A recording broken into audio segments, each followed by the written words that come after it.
എറണാകുളം ലോക്സഭാ മണ്ഡലത്തിൽ അനുയോജ്യനായ സ്ഥാനാർത്ഥിയെ കണ്ടെത്താനാകാതെ CPM എല്ലാ തെരഞ്ഞെടുപ്പ് കാലത്തും ബുദ്ധിമുട്ടാറുണ്ടായിരുന്നു. മതന്യൂനപക്ഷത്തിൽ നിന്ന്, പ്രത്യേകിച്ച് കത്തോലിക്ക വിഭാഗത്തിൽ നിന്ന് ഒരു മികച്ച സ്ഥാനാർത്ഥിയെ അവതരിപ്പിക്കാൻ കഴിയാതെ പോയത് കഴിഞ്ഞ കുറേ തെരഞ്ഞെടുപ്പുകളിൽ CPMന് ഉണ്ടാക്കിയ തലവേദന എന്ന് പറയുന്നത് ഒട്ടും ചെറുതായിരുന്നില്ല. അതായത് മതപരമായ പരിഗണന വെച്ച് മാത്രം അപ്രശസ്തരായ നിരവധി സ്വതന്ത്രന്മാരെ രംഗത്തിറക്കേണ്ട ഗതികേട് വരെ പലപ്പോഴും പാർട്ടിക്കുണ്ടായി. അതുകൊണ്ട് തന്നെ ഈ ലോക്സഭാ തെരഞ്ഞെടുപ്പിലെ സ്ഥാനാർത്ഥി പട്ടികയിൽ 2 വനിതാ സ്ഥാനാർത്ഥികൾ വരികയാണെങ്കിൽ ഒരാൾ എറണാകുളത്ത് നിന്നാകാമെന്ന തീരുമാനം CPM കൈക്കൊണ്ടു. അങ്ങനെയാണ് പാർട്ടി ചിഹ്നത്തിൽ പുതിയൊരു സ്ഥാനാർത്ഥിയെ ഇത്തവണ പരീക്ഷിക്കാൻ തീരുമാനിച്ചത്. ഇതിൽ നറുക്ക് വീണത് താഴെത്തട്ടിൽ പ്രവർത്തിച്ചു വന്ന KJ ഷൈൻ എന്ന അധ്യാപികയ്ക്കാണ്. CPMന്റെ നിയന്ത്രണത്തിലുള്ള അധ്യാപക സംഘടനയായ KSTA സംസ്ഥാന കമ്മിറ്റി അംഗമെന്ന നിലയിൽ പാർട്ടിയിൽ ഈ പറയുന്ന ഷൈൻ ഏറെ സുപരിചിതയായിരുന്നു. സൗമ്യമധുരമായ പെരുമാറ്റം കൊണ്ട് പാർട്ടി വേദികളിൽ എപ്പോഴും ശ്രദ്ധിക്കപ്പെടാറുള്ള ഈ ഷൈൻ ടീച്ചറിന്റെ പ്രവർത്തന മേഖല എന്ന് പറയുന്നത് എറണാകുളം ലോക്സഭാ മണ്ഡലത്തിലെ വടക്കൻ പറവൂരാണ്. അപ്പോൾ പുതിയ സ്ഥാനാർത്ഥിയെ അവതരിപ്പിക്കുന്നതോടെ തെരഞ്ഞെടുപ്പ് വേളകളിലെ CPMന്റെ വിഷമവൃത്തത്തിനും വലിയ പരിഹാരമുണ്ടായി. എറണാകുളത്ത് CPM ഇത് എന്തു ഭാവിച്ചാണെന്ന് എതിരാളികൾ പോലും സംശയിക്കുന്ന തരത്തിൽ അമ്പരപ്പിക്കുന്ന നീക്കമാണ് ഈ സ്ഥാനാർത്ഥി നിർണയത്തിലൂടെ പാർട്ടി നടത്തിയത്. ഇന്ത്യൻ നാഷണൽ കോൺഗ്രസിനെ സംബന്ധിച്ചിടത്തോളം സംസ്ഥാനത്ത് തന്നെ ഏറ്റവും സ്വാധീനമുള്ള ലോക്സഭാ മണ്ഡലമാണ് എറണാകുളം. അതുകൊണ്ട് തന്നെ പൊതു സ്വതന്ത്രനെ സ്ഥാനാർത്ഥിയാക്കി നിർത്തി ശക്തമായ മത്സരം നടത്തുകയാണ് CPM എല്ലാ കാലങ്ങളിലും ചെയ്യാറുള്ളത്.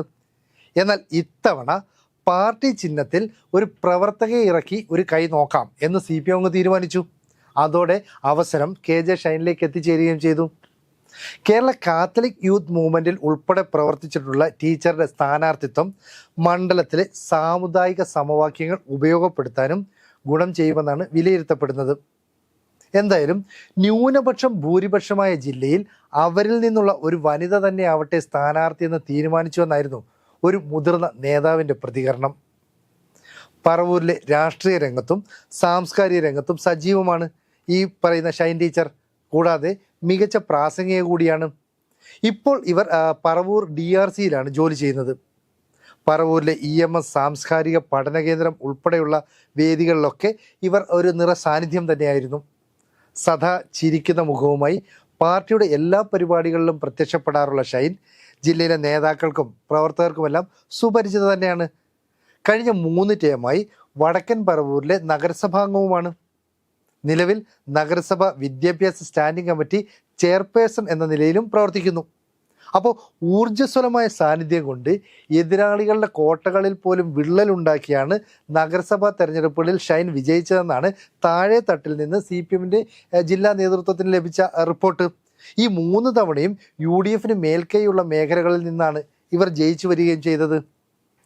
എറണാകുളം ലോക്സഭാ മണ്ഡലത്തിൽ ഇക്കുറി KV തോമസിന്റെ മകൾ മത്സരിക്കും. അതായത് KV തോമസിന്റെ മകൾ രേഖ തോമസ് ആണ് മത്സരിക്കുക. ആ പേര് ഏറെ സജീവമായി പരിഗണിക്കുകയും ചെയ്തിരുന്നു. എന്നാൽ പാർട്ടിയിൽ നിന്ന് തന്നെ പുതുമുഖങ്ങളെ ഉയർത്തിക്കൊണ്ടുവന്നില്ലെങ്കിൽ ഭാവി തെരഞ്ഞെടുപ്പുകളിലും അത് പാർട്ടിക്ക് വലിയ ദോഷം ചെയ്യുമെന്ന് ജില്ലാ കമ്മിറ്റി വിലയിരുത്തി. അങ്ങനെയാണ് പാർട്ടി അംഗങ്ങളുടെ പേരുകളിലേക്ക് പട്ടിക ചുരുങ്ങിയത്. എന്തായാലും KJ ഷൈൻ്റെ പേര് മുന്നോട്ട് വെച്ചത് മന്ത്രി P രാജീവ് ആണെന്നാണ് ഇപ്പോൾ പുറത്തു വരുന്ന സൂചനകൾ. കാത്തലിക് യൂത്ത് മൂവ്മെൻറ്റിൽ ഉൾപ്പെടെ പ്രവർത്തിച്ചിട്ടുള്ള ഷൈൻ ടീച്ചറുടെ മതപരമായ പശ്ചാത്തലവും അനുകൂല ഘടകമായി മാറുകയായിരുന്നു. മാത്രമല്ല KSJ സംസ്ഥാന കമ്മിറ്റി അംഗമായ ഷൈൻ വനിതാ നേതാവ് എന്ന നിലയിൽ CPM നേതൃത്വത്തിന് യോഗ്യയായ സ്ഥാനാർത്ഥിയായെന്ന് സംസ്ഥാന നേതൃത്വവും കൃത്യമായി വിലയിരുത്തി. പ്രതിപക്ഷ നേതാവ് VD സതീശന്റെ നാട്ടിൽ നിന്നും സ്ഥിരമായി വടക്കൻ പറവൂർ നഗരസഭയിലേക്ക് ജയിച്ചു കയറുന്ന ഷൈൻ എറണാകുളം ലോക്സഭാ മണ്ഡലത്തിലും തുറുപ്പ് ചീട്ടായി മാറുമെന്നാണ് പാർട്ടിയുടെ കണക്കുകൂട്ടൽ. ലത്തീൻ സമുദായത്തിന് ഗണ്യമായ സ്വാധീനമുള്ള മണ്ഡലത്തിൽ സാമുദായിക സമവാക്യം കൂടി പാലിക്കാൻ KJ ഷൈനിലൂടെ കഴിയുമെന്ന് പാർട്ടി പ്രതീക്ഷിക്കുകയും ചെയ്തിട്ടുണ്ട്. നേരത്തെ ലോക്സഭാ തെരഞ്ഞെടുപ്പിലടക്കം പ്രമുഖരായ പൊതു സ്വതന്ത്രർ മണ്ഡലത്തിൽ പാർട്ടി സ്ഥാനാർത്ഥിയാകുമെന്ന പ്രചാരണമായിരുന്നു ഉണ്ടായിരുന്നത്. ഇത്തവണയും അതുതന്നെ സംഭവിക്കുമെന്ന് കരുതി. എന്നാൽ കോൺഗ്രസ് സ്വഭാവമുള്ള എറണാകുളം, ചാലക്കുടി മണ്ഡലങ്ങളിൽ പൊതു സ്വീകാര്യത ലഭിക്കാൻ സാധ്യതയുള്ള പ്രവർത്തകരെ സ്ഥാനാർത്ഥിയാക്കണമെന്ന് പാർട്ടി അങ്ങ് തീരുമാനിച്ചു. അതുകൊണ്ടാണ് വടകരയിൽ KK ശൈലജ എന്ന ഏക വനിതാ പ്രാതിനിധ്യത്തിൽ ഈ വനിതകളുടെ ഒരു പങ്ക് ഒതുങ്ങിപ്പോകരുതെന്ന് തീരുമാനമുണ്ടായി. അങ്ങനെ എറണാകുളത്ത് വനിതാ സ്ഥാനാർത്ഥി എന്ന തീരുമാനം ജില്ലാ നേതൃത്വം കൈക്കൊണ്ടു. PT തോമസിന്റെ മരണത്തോടെ ഒഴിവ് വന്ന തൃക്കാക്കര മണ്ഡലത്തിൽ നിയമസഭാ ഉപതെരഞ്ഞെടുപ്പ് നടന്നു. അന്നത്തെ CPMന്റെ സ്ഥാനാർത്ഥി നിർണയം സംബന്ധിച്ച് ഏറെ പരാതികളും ആക്ഷേപങ്ങളും ഒക്കെ ഉണ്ടായി. അതുകൊണ്ട് തന്നെ മിക്കവാറും മണ്ഡലങ്ങളിലെ CPM സ്ഥാനാർത്ഥികളുടെ പേര് പുറത്തു വന്നിട്ടും എറണാകുളത്ത് ആരാകുമെന്നത് പാർട്ടി വളരെ രഹസ്യമായി വെച്ചു. വനിതാ സ്ഥാനാർത്ഥി വേണമെന്ന് നേതൃത്വം ആവശ്യമുന്നയിക്കുന്നു. ലാറ്റിൻ വിഭാഗത്തിൽ നിന്നുള്ള ആൾ വേണമെന്ന് മറ്റൊരു കൂട്ടർ പറയുന്നു. പാർട്ടി ചിഹ്നത്തിൽ പാർട്ടി സ്ഥാനാർത്ഥി വേണമെന്ന് വേറൊരു വിഭാഗം അണികൾ വ്യക്തമാക്കുന്നു. ഇതെല്ലാം കൂടി ചേർന്നപ്പോൾ KJ ഷൈൻ എന്ന് പറയുന്ന ടീച്ചറിലേക്ക് സ്ഥാനാർത്ഥിത്വം എത്തിച്ചേരുകയായിരുന്നു. ഔദ്യോഗികമായി CPM സ്ഥാനാർത്ഥിയുടെ പ്രഖ്യാപനം ഒന്നും നടത്തിയിട്ടില്ല. എങ്കിലും എറണാകുളത്തെ സർപ്രൈസ് സ്ഥാനാർത്ഥി മാറില്ലെന്ന് തന്നെയാണ് താഴെത്തട്ടിലുള്ള പ്രവർത്തകരും ജില്ലയിലെ നേതാക്കളും ഒക്കെ തന്നെ പ്രതീക്ഷിക്കുന്നത്. KSTയുടെ നേതാവായ KJ ഷൈൻ വടക്കൻ പറവൂരിലെ സാംസ്കാരിക പ്രവർത്തകയും പാർട്ടിക്ക് അതീതമായ സ്വീകാര്യതയുള്ള വ്യക്തിയും കൂടിയാണ്. പാർട്ടി സ്ഥാനാർത്ഥിയെ പ്രതീക്ഷിക്കുന്ന അണികൾക്ക് മുന്നിൽ സ്വതന്ത്ര സ്ഥാനാർത്ഥികളെ അവതരിപ്പിക്കുമ്പോൾ ഓരോ തവണയും അവരെ കാര്യം പറഞ്ഞ് മനസ്സിലാക്കാൻ CPM നേതൃത്വം വളരെയധികം ബുദ്ധിമുട്ടാറുണ്ട്. കാരണം അണികൾക്ക് അതൊന്നും ഉൾക്കൊള്ളാൻ കഴിയില്ല. തോറ്റുപോയാലും നമ്മുടെ സ്ഥാനാർത്ഥി അല്ലെങ്കിൽ നമ്മുടെ സ്വന്തം ചിഹ്നത്തിൽ സ്ഥാനാർത്ഥി മത്സരിക്കണമെന്നാണ് അവർ പറയുന്നത്. അപ്പോൾ തെരഞ്ഞെടുപ്പുകൾ കഴിയുമ്പോൾ ഈ മത്സരം സംബന്ധിച്ചുള്ള വിലയിരുത്തലുകൾ ഓരോ തട്ടിലും നടക്കും. അതായത് താഴെ തട്ട് മുതൽ ജില്ലാതലം വരെയുള്ള ഈ തെരഞ്ഞെടുപ്പിലെ വിലയിരുത്തലിൽ അതൊരു ദോഷമാണെന്ന് പറയാറുമുണ്ട്. അതുകൊണ്ടാണ് സമുദായ സമവാക്യങ്ങളും രാഷ്ട്രീയ ബന്ധവും പൊതുപ്രവർത്തന മികവും എല്ലാം പരിഗണിച്ചുള്ള ഈ സ്ഥാനാർത്ഥി നിർണയം ഉണ്ടായിരിക്കുന്നത്. പുതിയ സ്ഥാനാർത്ഥിയെ സ്വീകരിക്കാൻ പാർട്ടി അണികൾക്കും ഏറെ ഉത്സാഹമാണെന്നാണ് ഇപ്പോൾ ലഭ്യമാകുന്ന വിവരങ്ങൾ. അപ്പോൾ ദേശീയ പാർട്ടി എന്ന അംഗീകാരം നിലനിർത്താൻ നിലവിൽ CPM ഏറെ ബുദ്ധിമുട്ടുകയാണ്.